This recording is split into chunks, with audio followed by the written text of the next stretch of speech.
Hey guys, so far we have studied about the different states of matter and certain properties that they exhibit, that would be shape, volume, diffusion and compression, right? So now what we're going to do is we're going to look at certain behaviors that the state of matter will show. One simple question that we can ask is, does matter always stay in the same state?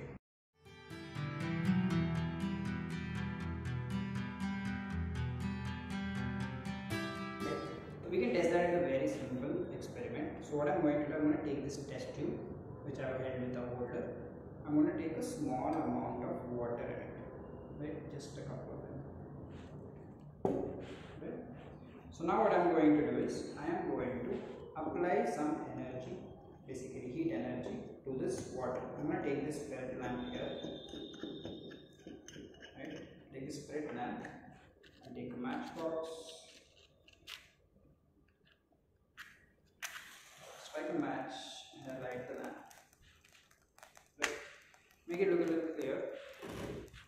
I'm trying to heat this water over this lamp.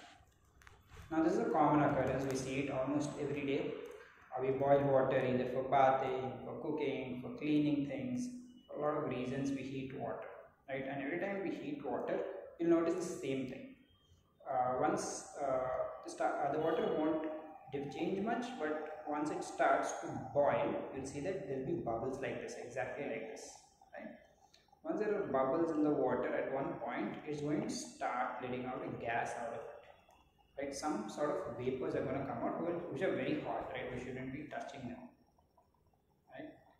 You may not be seeing them on the video, but they are coming out of this test tube, right? This is nothing but water changing from its liquid form, on taking heat, changes into its gaseous form or gas form. This is what we call as water.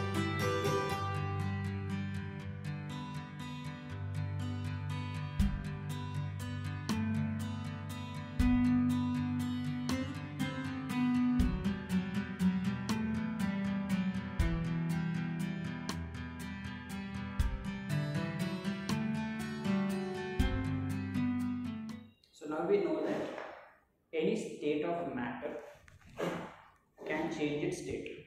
A solid can become a liquid can become a gas, back in reverse. A solid can also become a gas and a gas can become a solid. Right? We'll learn more about that later. So one thing we know, matter can change its state. But why does that happen? Why when we apply heat is matter changing its state? To understand that, we need to know what matter looks like. Right? So matter essentially is really small particles. They are so small that you cannot see them with your eyes.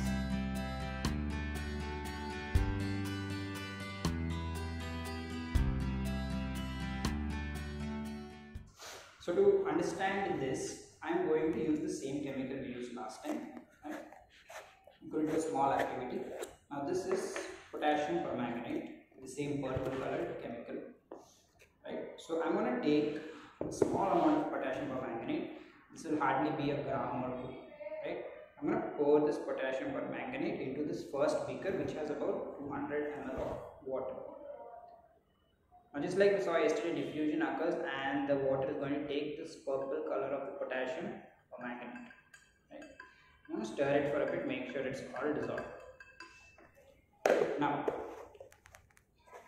the entire water becomes purple because there are really small particles of potassium permanganate that are spread throughout the water now. Now to understand how exactly small they are, 200 ml of water got colored just by a gram or two of this salt. Now I'm going to take just about a spoon or two of this chemical, this solution, potassium permanganate, and I'm going to pour it in another 200 ml of water. And now you see instantly it has still become quite a deep purple color. I'm going to add just a little bit more. Right?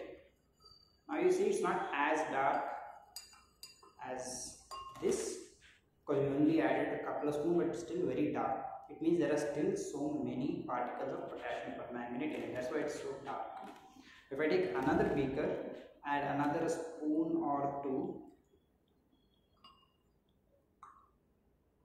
That's probably not enough, but yeah, it's about 10 ml of liquid, you'll still see that this is taking a very light pinkish purple color. It's not as dark because the amount of liquid is less,